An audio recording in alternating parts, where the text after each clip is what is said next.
മനസ്സൊരു stationery അല്ല, ഒഴുകുന്ന പുഴ പോലെയാണ്, കെട്ടിക്കിടക്കുന്ന കുളം പോലെയല്ല മനസ്സ്. ഓരോ ദിവസവും ഓരോ സ്വഭാവമായിരിക്കും. അതിൻ്റെ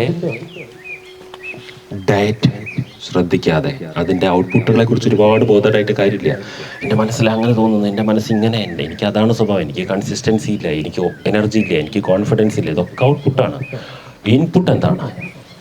നിങ്ങളുടെ കണ്ണിലൂടെ നിങ്ങൾ കാണുന്ന കാഴ്ചകൾ, നിങ്ങളുടെ ചെവിയിലൂടെ നിങ്ങൾ കേൾക്കുന്ന വാർത്തകൾ, ചെവിയിലൂടെ കേൾക്കുന്ന ഇൻഫർമേഷൻ, നിങ്ങൾ മണത്ത് മനസ്സിലാക്കുന്ന കാര്യങ്ങൾ, നിങ്ങൾ രുചിച്ച് മനസ്സിലാക്കുന്ന കാര്യങ്ങൾ, നിങ്ങളുടെ ടേസ്റ്റുകൾ, നിങ്ങൾ സ്പർശിച്ച് മനസ്സിലാക്കുന്ന കാര്യങ്ങൾ, നിങ്ങളുടെ ടച്ചുകൾ.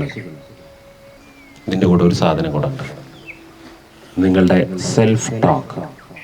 നിങ്ങൾ സങ്കല്പിച്ചുണ്ടാക്കുന്ന കാര്യങ്ങൾ മനസ്സായി മാറുന്നു.